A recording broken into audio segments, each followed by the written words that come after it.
What's going on, everybody? Welcome to episode 1 of EliteCast. I am Parker Rogers, and I'm joined with. Matt Bressington. All right. So we are both with Europe's Elite. Europe's Elite gives you this brand new podcast, EliteCast. Europe's Elite is the #1 news and media outlet for youth American football in Europe. We seek to bring more engagement and excitement around the game of football in Europe, and that's why we're here today, giving you episode 1 of EliteCast. So what exactly is EliteCast? Well, it's our short 15 to 25-minute podcast where we talk about all things football in Europe, whether that be players getting offers, different leagues, the European League of Football, highlights, film, topics, questions that you guys have, you name it, we're going to talk about it. So to begin, for our very first episode, we're going to be talking about two main topics. One, we're going to go back and take a look at the ELF week 1, and then we're also going to talk about the next generation of football in Europe. So without any further ado, let's get into our top 3 spotlight games from this past week in the ELF, starting off with the Istanbul Rams and the Cologne Centurions. Matt, I know that you're a bit of an Istanbul Rams fan, so give us a bit of a rundown of how that game went. Yeah, man. So it was a good game. Overall, I think the Rams came out and shocked a lot of people. Every single kind of ranking or tier list I saw had them kind of near the bottom or at the bottom of the list, which surprised me quite a bit, I'm not going to lie. The Rams have a lot of speed. Everyone on the field. They got Blair, the linebacker, who's outstanding. They got Tyrese, who's got American experience. They got receivers who are in the CFL kind of process. So yeah, I think they're a real kind of dark horse, underrated team. We'll see how they come out in the next couple of weeks. But yeah, the Rams ended up losing 40-38. It was a final kind of drive situation. Very kind of nail-biting game, especially to start off the season so strongly and have that as the game 1, I think is going to bring a lot of fans in. Because there was a lot of real close games, which I think is the best kind of result for the league. Don't want one team going to go blow out and win by 50 because that's just not going to be entertaining. People aren't going to want to come back. Yeah, it was a strong kind of start. It's the first game they've ever played in the ELF. One of a couple new teams. Tyrese Johnson-Fisher opening up 89 yards, 2 touchdowns on his professional debut. Been playing in Coastal Carolina. Former rugby star from my homeland of the UK, so proud of him. Yes, sir. Jarek Stegman, yeah, that's my boy. 239 yards, 2 touchdowns, long pass, 56 yards. There was a couple drops. The receivers maybe not hauling in every catch they could have. I think, to be honest, with receivers, as a DB myself, it's kind of that kind of chemistry that you rely on. And I think throughout the weeks, that's become more prevalent. It's 1 week, it's going to take a little while. It's a new quarterback with a new system, with a new team, in a new jersey, with new receivers, with a new line against a new defense. So it's a lot to take in after one game. The defense, 1 sack, 7 tackles for a loss, and a total of 17 yards in tackle for a loss, which it's a good start, but you want to see more than 1 sack. It's going to take a while again. It's a completely new team with a lot of new additions.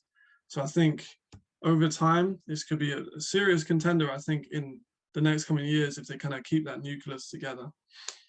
Yeah, and it's kind of what I'm hoping for. Like you said, a lot of rankings and people kind of counted them out. They're a new team, new coaches. They don't really have that experience.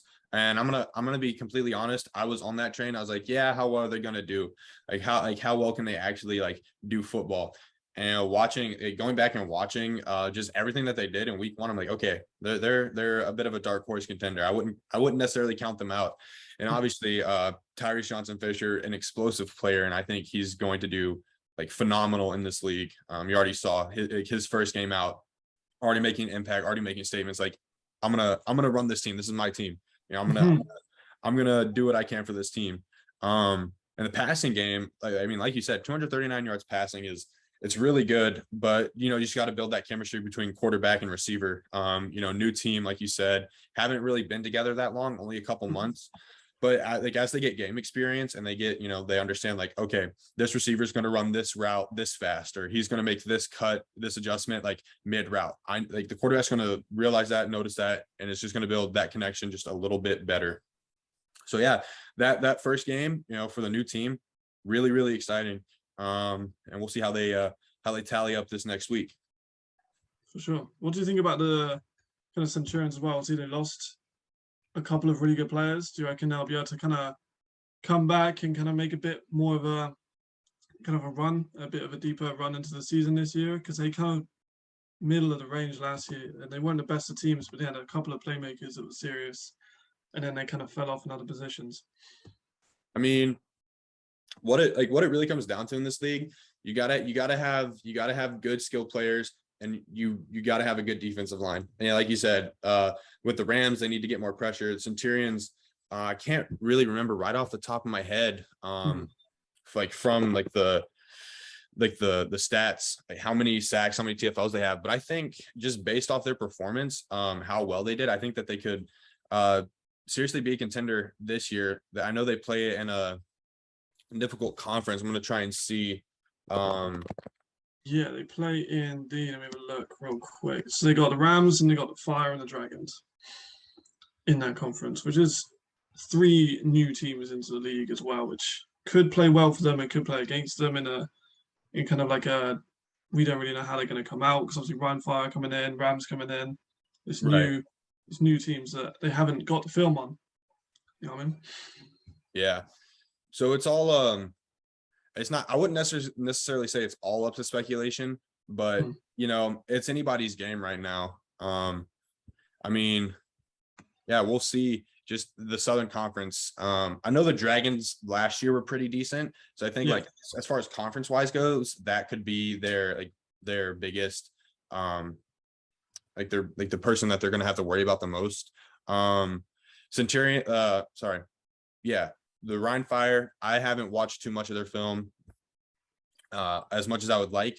So it's hard to get a gauge of like where they'll be in that mix. But I think that like in the Southern Conference, it comes down to the Dragons and the Centurions in the end, just to see who's going to come out on top. So I think they could make a return, like a strong return to where they were last year. Obviously, it's just, finding missing pieces and filling in gaps that they've had taken away from them.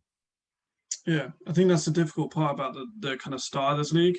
Is you're going to see a lot of teams moving players between teams every year, every 6 months. It's going to be hard to kind of establish that kind of core team. You know what I mean? I don't think at the start necessarily, I might be wrong, but not with all teams. We're going to see a lot of rotation in the O-line and receivers until teams kind of find that right kind of man to kind of be in that spot. Because we're going to see players go to USFL like London last year, and people go to the IPP like Davos have. So like we're going to see quite a bit of changeover. So it'll be intriguing to see which teams can manage that. I mean, the Dragons won 38-9. They blew away the competition, which is a great result for them. They looked fantastic. The Centurions have shown that they can score on defense as well. They got 2 pick sixes back to back, I'm pretty sure. So like it's a really exciting league. I'm as a fan of like high scoring but with some defensive plays mixed in. It's really exciting football for someone like me to watch personally. Yeah, and like you said, they're just trying to figure out like who matches with what system, what players are gonna perform well in like on their team. And we've already seen people making moves. The Leipzig Kings released David what's his name? David McCants, their running back. He had a decent showing last week.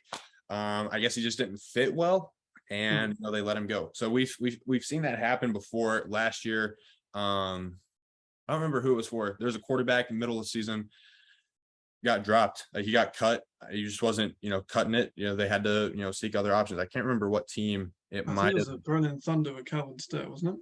Yeah, I think it was the Thunder in the middle of the season. They had a controversy with it, but I'm not entirely sure of all the details, so I won't speculate. But I know they had some troubles with that relationship. Yeah, so it's just finding like who fits in with the guys, like who is able to build good chemistry, and that's really like what everybody's looking for. As like the league, it's the second year, and they've already expanded to, how many teams is it? 16. 16 teams in the second year, so it's going really well. Next game that was a highlight: Rhine Fire and the Frankfurt Galaxy, the reigning champs, go down in week 1. Very, very exciting game right there. Yeah, good finish too. Little go ahead field goal at the end. Yeah, Rhine Fire upset the reigning champs on a go ahead field goal to finish the game 29-26. Very low score, a lot more low scoring than I thought it would be for the Galaxy. Obviously, they're coming off a really good season. You thought the pace would be a little bit higher. The Fire, they're a new team, right? Yep. They're a new team this season. They're looking. I mean, there's a way to start, introduce yourself into the league. You know what I mean? Beat the reigning champions. Oh It's yeah. definitely one of the best ways to kind of put yourself on the map. It's one of the original NFL Europe teams as well. I'm pretty sure it's one of the cult fan bases. I've seen a lot of stuff with their fans of like the retro merch, and they're pulling up outside the games, ready for the kind of like atmosphere, Yeah, they're which I getting think back plays into it. huge. Yeah, because it's them and like Barcelona. Have you seen the Barcelona fans? Yes, I have. They're insane. Yeah, amazing. It's good to see.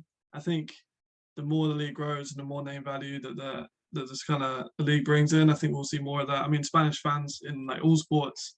I think hopefully at one point we'll have that like Euro basketball kind of level fans, I where hope they so. are Yeah. wild, and that would Oh yeah. be amazing for the game. I think. Yeah. So I think it's good. Like the fan bases are growing. I went back and I rewatched some of the championship game from last year, and I was just blown away by how many people actually showed up. There are a couple thousand people like at the like attending, watching the games, and I know they have a lot of people watching online. Which is good. It's easy, it's accessible, and it's available.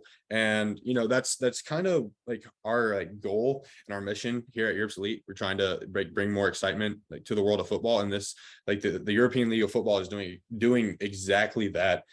Getting fans involved, getting players involved, and it's putting Europe on the map for sure. Just based off the number of guys that we've had go into the NFL, like even or different leagues like from this league. The MVP last year, Madre London. He's currently in the USFL. I can't remember which team, but he had such a strong year last year that he got noticed. All right, let's pull him up. Let's send him over to America. See like how he goes. But yeah, it's a really good league, and I know it's just going to keep growing, and players are just going to keep coming in and performing like to this high standard of football that they have, and I think that's really great. Yeah, for sure. I mean, it's a young league too, as in like the players in the league are very, very young. I mean, Dabo's in his early 20s. People like Enrico Pascal, who I wrote about on Europe's Elite a couple of years ago, saying he was going to be a very good receiver, and he's come in and he's I can't remember exactly what team he's playing for, but he's a player that a wide receiver that's like probably about 21. So it's a lot of young talent in the league, and I think that will really help kind of push that because I feel like we need that kind of generational talent in Europe to come over and just kind of light up the States. I think that would be ideal. Obviously, we got a lot of Europeans drafted this year. Oh So yeah. hopefully one of them can, because the Latvian D lineman, I've heard him compared to JJ Watt, Oh, which would be, Ralph's. yeah, which would be outstanding for us. And we got Bam, who's at Utah, and he's from the UK. Jabo next season, hopefully when he comes up back from the injury. So like, it's a good time to be a European American football fan. You know what I mean? Oh yeah, so I play in college, right? And we had a transfer quarterback coming from Liberty where Ralph's plays, and I go up to him one day. I'm like, "Hey, Will, have you heard of this guy? He's from Europe and he's played at Liberty for a couple years. I'm like, what do you think about him?" He goes, "That dude is an absolute animal." He's for sure gonna go somewhere. He's gonna end up somewhere. He Mm, was talking about like his work ethic, like how hard he works, how big he is, and mm. obviously he's already drawing comparisons to JJ Watt, which is absolutely insane. I can't remember if did he get picked up anywhere. I think he might have. I Yeah, think pretty look at positive. that. Yeah, because the CFL obviously they've got their international draft as well, which I Right. was lucky enough to kind of do some stuff like scouting wise for, and I was hoping for a bit more kind of game changing picks. A lot of punters were taken from Australia and those kind of areas, but that's kind of the nature of the draft. It's only a couple of years old, Yeah. but some more European talent coming up through there. A lot of players. I know there's a receiver. I can't exactly remember the name, but from the Monarchs, and I think he'll be in and around the ELF next season, or he'll be in the CFL. Because I heard from an American quarterback that he's one of the best receivers ever played with, and he's a receiver on the Monarchs. So if I get his name at some point, that'd be great. But yeah, he's like it's we have skill position players who are now being compared to American players and D linemen who are being compared to American players. So like we're kind of slowly starting to take into a more reputable situation. I think the league, and especially games like the Rams and the Centurions and the Brian Fire and Galaxy, these high scoring, exciting, fun games for the fans to watch, is really going to help us kind of grow together. You know what I mean? Yeah, and just kind of building off of that, kind of moving into the next section of what we want to talk about. It's the next generation of football in Europe. Obviously, we have the European League of Football, but that's the professional aspect. Let's talk about the youth aspect. Really, what Europe's Elite is centered around. So obviously, with the rise of football, especially prominent youth football teams such as the NFL Academy, Pride, Bristol, Cologne. We got the First Year Razorbacks, Prague Black Panthers, all these different teams. The exposure of European athletes is really growing exponentially. And we're seeing a lot more youth players get their opportunity to come over to America, play high school, get looks from, really big Division I coaches. And currently we have several nationally ranked football players in America that are from Europe. We're just going to outline a couple of those. So first off, the big hitter, our number one player for the class of 2022 at Europe's Elite, Hero Kanu. He's 6'5", 293 pounds, a defensive tackle from Germany. He went over to high school, I want to say 3 years ago. I have a teammate who played with him in high school and in California. He's a 4-star D tackle on ESPN. And this year he committed to Ohio State, which is a top 10 ranked Power 5 school. Then we have Frankie Tinalau from Brisbane, Australia. He's a 6'5", 315 offensive tackle. He's a 4-star on Europe's Elite, 3-star on 24/7 Sports, and he committed to the University of Miami this year. And this is actually a really great little add-in. He's the 75 overall offensive tackle in America for the class of 2023. So that means out of all the high school football players, out of everybody who's getting looked at, he's number 75 overall, which that's setting the bar really high for a lot of different players. Also on the offensive line, we have Hannes Hammer from Germany. This he's huge. I think he's 6'7". Very, very, very big. And then I know colleges like big guys. He's a 3-star on 24/7 Sports and Europe's Elite, and he committed to Virginia Tech. And then finally, this guy, he's probably one of the most exciting players that I've been able to watch and get film on. Darren Ayew from Germany, 6'6", 230, D-line, but he also played tight end and wide receiver in high school. He went to Rabun Gap in Georgia. And if y'all didn't know, that's probably the biggest powerhouse for international athletes as far as high school goes in America. One of the guys that we're looking at for QB superlatives just signed with Gridiron Imports to play there for the next two years. So Darren Ayew committed to Vanderbilt earlier this year. Very, very athletic, very skilled. He's a 3-star on 24/7, 4-star on Europe's Elite. So obviously we have all these guys making all these moves, and there's more guys in the class of 2023 who haven't committed to places yet. So yeah, we're growing our numbers, we're growing our presence in American football. Just Matt, give me your take, your perspective on the amount of growth that we're experiencing in this aspect of sending European guys off to college to play football at a high level.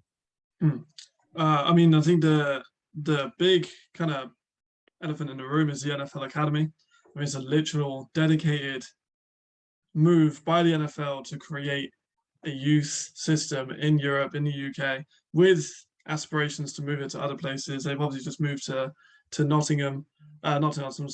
Loughborough, which is the home of a lot of Olympic athletes. Their gyms are crazy, their facilities are wild. So NFLA is going to get even better. They've already beaten RIG, they've beaten Dusseldorf. So they're consciously making an effort. They are currently in America. They're doing a tour around a load of different schools. Again, LSU, Texas A&M. They went to Texas, a load of Texas ones, California ones. Then they're going to Ohio at some point as well. These big schools and reputable schools, and they're impressive. I mean, they've got offers Peter Clark, tight end, Temple, just offered him.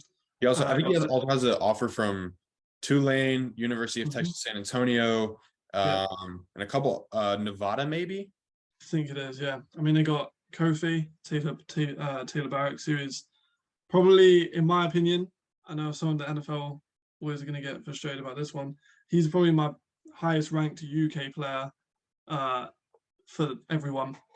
Oh, yeah. He's a monster. If you've ever seen him in any kind of competition, he's insane. Every level of his game is just so refined, so brilliant. He's an athlete. He can cover, he can run, he can catch, he can tackle, he can do everything that you would want from that kind of outside backer to end kind of rush player. He's excellent. He's just had Ole Miss offer, which is a big school. And He's got Jacksonville State. Yeah, yeah, Jacksonville State offer. Obviously, anybody wants to go play for the legendary Deion Sanders. I mean, come on. exactly. Doesn't get It's much better than that. prime. You know, what I mean, I think he's got. Let me check. I think he's also got Michigan, which is huge. But yeah, Kofi he's just what every kind of linebacker should aspire to kind of play like. He's an insane talent, and I think he will be continuing to rack up the offers. They've got Tyrell, I'm pretty sure the DB from NFL Academy. I think if rumors are right, he physically got over the vertical jump limit and Yes, apparently jumped like it was 44 inches. it was like 44 inches. Like Yeah, the max they capped out at 42 and a half, and he jumped yeah, over he 42, got 43 44. inches. I saw that on Twitter Crazy, yesterday. absolutely crazy. Yeah, he's a monster. Like he's insane. Yeah, he's got Ole Miss, Jackson. Yeah, he's an All-American. Mhm. He's got pretty sure he's got yeah, Colorado. That's what I was thinking of.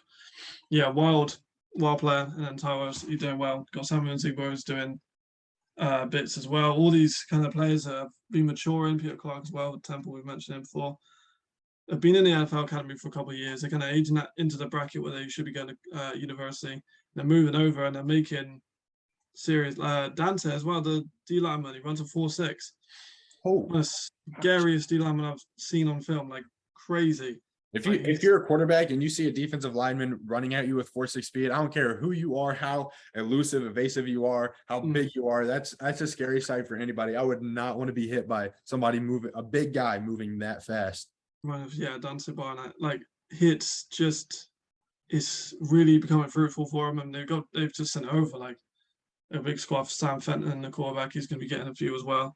He's still young now, and then yeah, I mean it's really proven that NFL Academy is the people that can fund it. Pride have been doing it for years as well. They've got players that have been in the NFL, the GFL for years, EFL now, coming through college, and I think pretty much you could say every country that has a pro league has had a Pride player at some point, just because they've been doing it for over 10 years. They're obviously the kind of model that to build off of in that kind of state.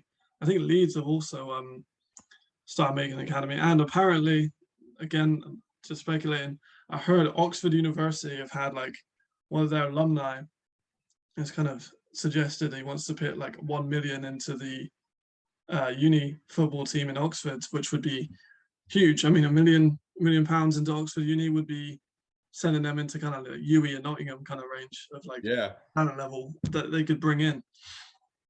You know, getting new equipment, getting new jerseys, like, and that attracts players. And you know, with the attraction of players, it obviously brings more talent, more competition, and it elevates the level of play that you're going to get in a university setting in the UK. But like as far as Europe as a whole, and we have all these athletes, we have all this talent, we have everything going for us. Everything's trending upwards. It's just a matter of time before, you know, like everybody's like, all right, I got this guy from Europe on my college team. Hey, I'm going to send this scout over to Europe. Take a look at all these other guys that he played with, because they're surrounded by playmakers. Like it's the team that makes them better. You know, the level of exposure is rising. And honestly, like that's what we're all about. Me and you, Europe's Elite. We want to bring more attention, more exposure to the elite level of football that we have in Europe. And yes, pun intended for Europe's Elite right there. And we want to change the stigma that European football isn't, like, in quotes, good enough. Because that's the question I get asked all the time. I played 2 years in Europe and I got a college offer. I play college. Everybody's always like, Parker, is like the level of competition even good over there? And I have to like go to them. I'm like, yes, like these are guys who can actually play. Like I tell all my friends, all my friends, teammates, corners, I'm like, there's this receiver I played with. His name is Joseph. Watch out for him. He might be in the ELF soon. His name's Joseph. Best receiver that I've ever played with. He could outrun you. He could outjump you. He would torch you as a DB. Like we have elite players. And we're just, you know, hoping to bring more exposure and more like awareness to them, and proving that, you know, the level of talent that we're putting out like in college schools is elite. Like it's good enough. But yeah, that's really like we have the talent now. Just give us the opportunity. That's the real thing that we have going for us. Yeah, I mean, for sure, you wrapped it up perfectly. I mean, it's just about funding, it's getting the people in that will kind of give that chance. I mean, teams like UE they've got American imports. They've really kind of like started to put pressure, and a lot of people don't like the fact they're doing so well because they're bringing in American imports and building kind of like I know some old heads are going to say that it's not the first ever super team, but it's a super team, and they went 11-0. Their crowd in the game was a couple hundred. It was a great game between them and Nottingham. Like, they're building super teams in uni, and I think that'll attract more sponsorships, hopefully, to like the kind of grassroots level of the game. I mean, I have a pretty good relationship with Pride, and I was there as a kind of community league that they hold, and they've got F7 helmets, the best players you can get, speed flexes for like the kids that never played football before, never kind of like turned up, and they go to obviously Ben Herod's one of the best coaches in Europe, and they turn up and they've got top of the range equipment, a designated American football field. It's not just like A soccer field that's converted. Exactly, like it's got the tundras, it's got the line-ins, it's got coaches that've got experience, and we've got more coaches coming in. I mean, there's got NFL coaches in the ELF, don't they? They've got Michael Sam, who's an NFL player. He's in Barcelona, so like the coaches are coming in, the players are coming in. The experience is going to be so valuable for the players to kind of have those role models and the aspirations to go over, because a lot of people kind of don't understand how to get to the States. And obviously we'll cover that at some point, but there's a lot of different options, and I think Europe is becoming a real option for a lot of these elite players to make their way to America. A lot of players obviously want to go there. Like the ELF, I think we'll soon start to see the transition for perhaps like development league or a feeder league with the IPP, taking quite a few of the players and coming over and showing them and making them do the combines in the States and proving that they are elite athletes, like Marcel Dabo, elite athlete, not just in Europe, but the world. Like Oh he's yeah. like 4'4", 20-odd reps of the bench press. Like it's not just elite football. Is like European football isn't the best over here, blah, blah, blah, but it's seriously it's getting up to the level where it can be considered to be a serious contender, because we've got Japan, who obviously got a great league, and then now Europe have got kind of collective, because we had lots of individuals, Austrian league, German league, and we've discussed before about like the Central European League when they got little ones that kind of combine. It's good to see everyone kind of coming together to try and build Europe more as a source for good players and solid talent. Right. Bottom line, don't count Europe out. We're coming. Sure. We got the players, we got the talent. Don't count us out. But yeah, it looks like our time's running out for episode 1. So just to recap, talked about the ELF week 1, different games that were exciting to us, and then really jumped into the conversation about the next generation of football in Europe, like the next generation of athletes, everything that we have going on. So thank you everybody for tuning in. We hope you all enjoyed, and we will get back to you soon in a couple days for episode 2. Yeah, so take it easy, guys. Appreciate it, guys. Thank you very much.